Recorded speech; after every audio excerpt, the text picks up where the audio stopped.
The day my uncle fired me, he was wearing my grandfather's cufflinks. I noticed them right away. Those small silver ovals with the engraved anchor that Grandpa Silas always wore to church. My uncle had slid them onto his shirt like they belonged there, like he'd earned them somehow. He was sitting at the head of the conference table in the Mercer and Sons office building, the one my grandfather built from a two-chair barbershop in 1971 into a regional property management company worth close to $40 million. And he was wearing those cufflinks while he told me I was done. "We're restructuring," he said. He didn't look at me when he said it. My cousin Daphne sat to his left, her hands folded on the table like she was in church herself. She'd joined the company 3 years ago and spent most of that time redecorating the lobby and renaming her job title from office manager to director of client experience. She looked at the wall behind my head. There were 4 other people in that room. None of them said anything. "Restructuring," I repeated. "Your position is being eliminated." My uncle finally looked at me. He had the kind of face that got more confident the longer he held eye contact, like he thought staring was the same as being right. "We appreciate everything you've contributed." I was 29 years old. I had worked for Mercer and Sons since I was 16, first answering phones after school, then managing tenant communications through college, then running the day-to-day operations of our entire portfolio of residential property across 3 counties, 47 buildings, over 400 units, while my uncle played golf in Hilton Head and my cousin attended networking brunches. I had never once asked for a raise that wasn't years overdue. I had covered for mistakes that weren't mine. I had stayed quiet when my grandfather was in the hospital and my uncle started signing contracts without telling anyone. That last part is why I was being let go. I knew it. He knew I knew it. The cufflinks caught the light when he shifted in his chair. "Can I ask why?" I said. "I just told you. Restructuring. You told me the word. I'm asking for the reason."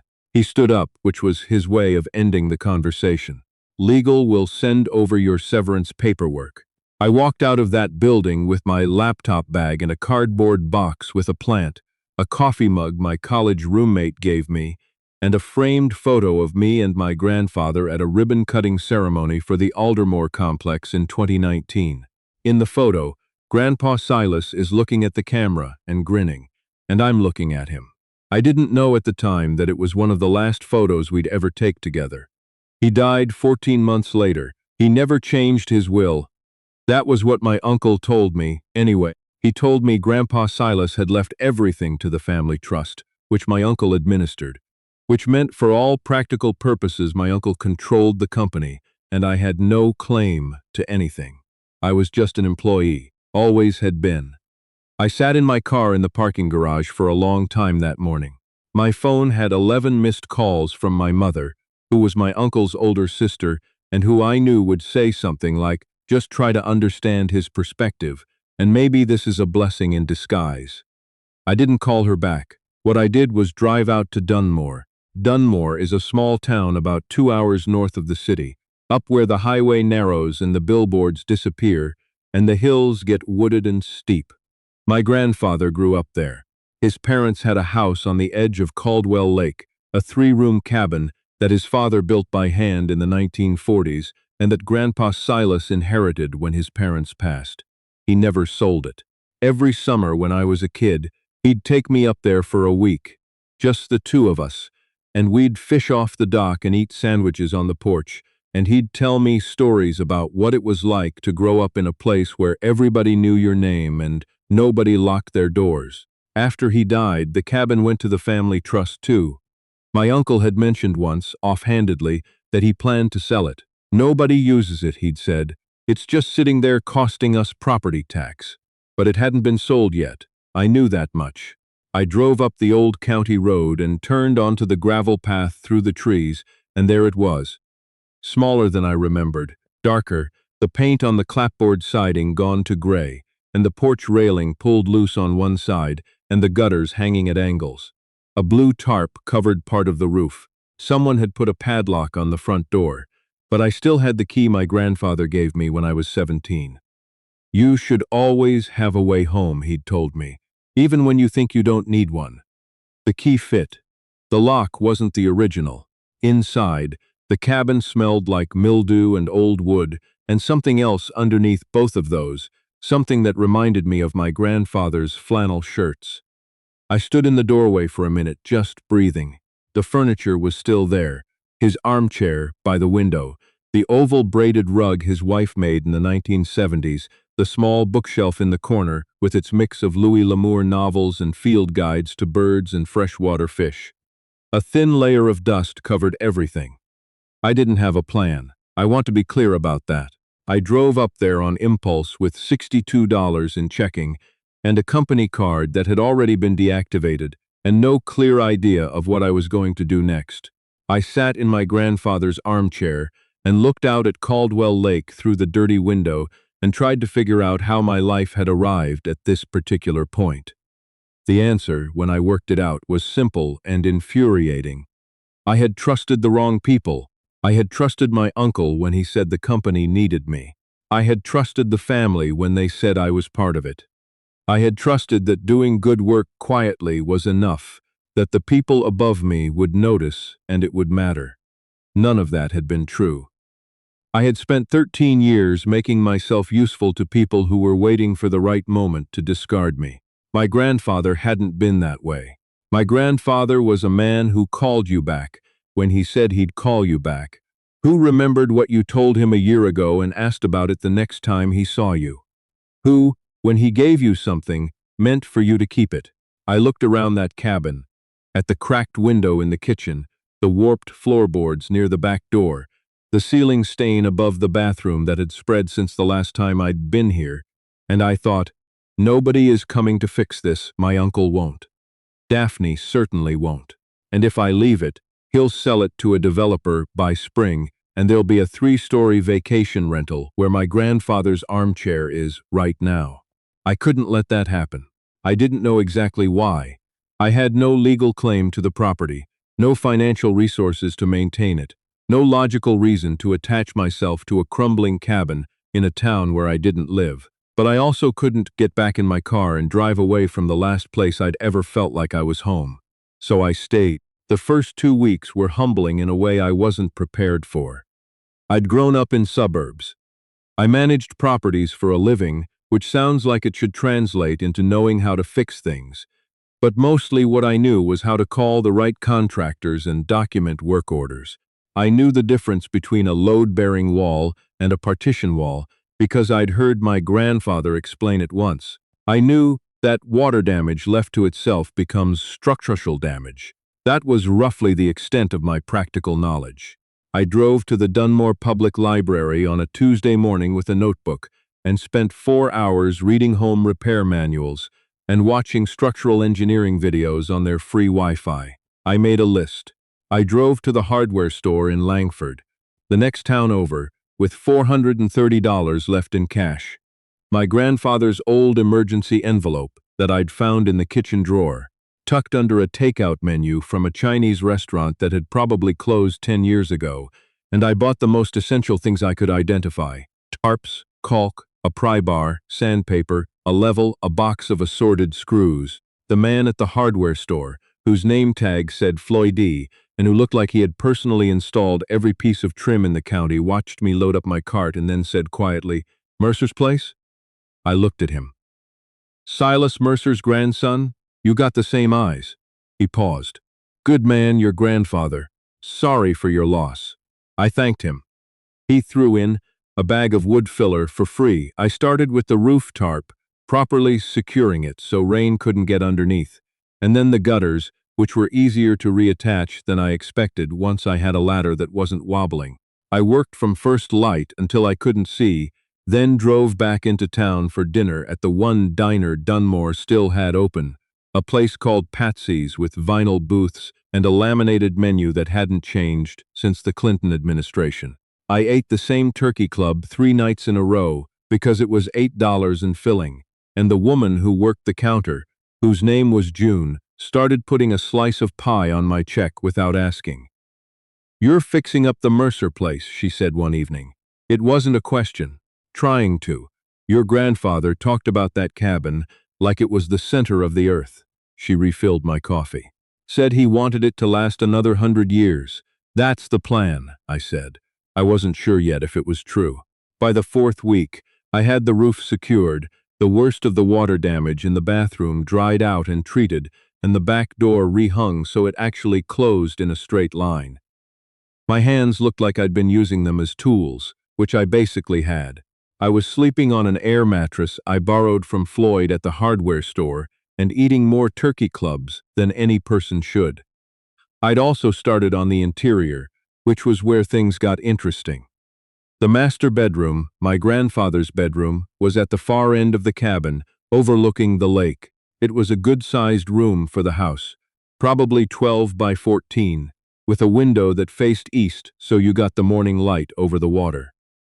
But something about the dimensions had always felt slightly off to me. I'd thought about it as a kid without being able to articulate it. The room felt smaller from inside than it looked from outside. Not dramatically, just enough to notice if you were the kind of person who noticed things. I started measuring. Then I measured again. The interior walls of the bedroom gave me about 108 square feet. The exterior dimensions of that corner of the cabin should have been closer to 130. There was a gap of roughly 20 square feet somewhere behind the north wall, the wall that ran along the back of the house, facing the tree line. I stood there in the dim light for a long time, looking at that wall. It was the same knotty pine paneling as the rest of the cabin, installed floor to ceiling in vertical strips, aged to the same warm brown. Nothing obviously unusual, but when I pressed on it in different spots, I could feel it. A slight give in the panels along one section, different from the solid feel of the wall on either side. And when I tapped it with my knuckle, the way Floyd had shown me to find studs, I got a hollow sound about 3 feet from the corner. Why would my grandfather, a practical man who never wasted anything, give up 20 square feet of bedroom space? I got the pry bar. The panel came away in one piece, which told me it had been designed to. There were no nails holding it along the left edge, just friction and fit. Behind it was a shallow cavity, maybe 18 inches deep, running about 6 feet along the wall. The space had been carefully lined with cedar, the kind of cedar you'd use in a closet to keep moisture and pests out, dry as a bone. Inside the cavity were 3 things. The first was a metal lockbox, the kind you'd find at an office supply store, olive green with a combination dial. The second was a manila envelope, thick, sealed with multiple layers of tape that had yellowed with age. The third was a single sheet of paper folded in thirds, not sealed, with my name written on the outside in my grandfather's handwriting. My name, my full name. Not grandson or whoever finds this. My name. I sat down on the floor and held the paper for a while before I opened it. When I did, this is what it said. If you're reading this, you came back when things got hard. That means I was right about you. I know you'll want to understand why I did it this way.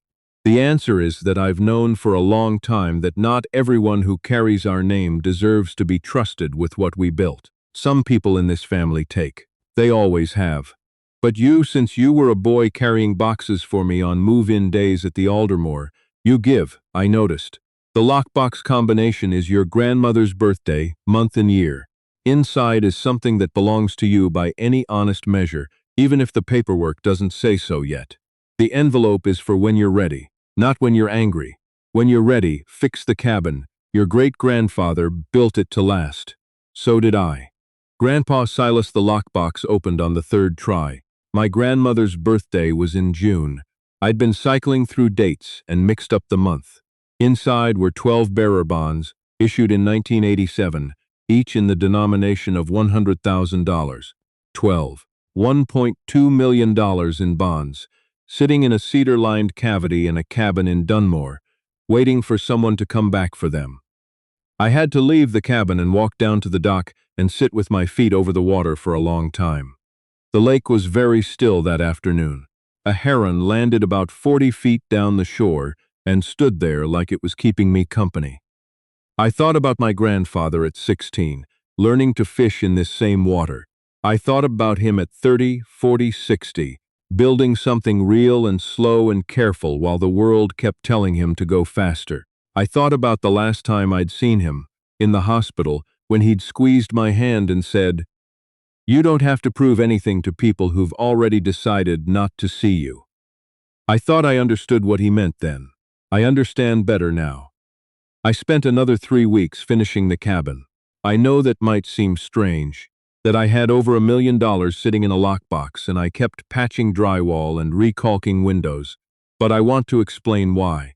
I needed to do it, not for any practical reason, because my grandfather asked me to, and because it turned out that doing something with your hands, something you can see and measure and stand back from at the end of the day, is one of the few reliable cures for feeling like the world has dropped out from under you. Every repaired floorboard was an argument against the version of events my uncle had tried to sell me. Every straight line of caulk was a sentence in a story that had nothing to do with him. By the time I was done, the cabin was weather-tight, clean, and livable. The porch railing was solid. The windows opened and closed without sticking. I'd refinished the hardwood under the kitchen linoleum. Real wood, beautiful grain, that someone had covered up decades ago for reasons I'll never understand. I kept my grandfather's armchair exactly where it was. I opened the manila envelope on my last evening there, sitting in that chair with the lake turning orange in the last light. It was a set of legal documents, 47 pages, that my grandfather had assembled over the course of what appeared to be several years.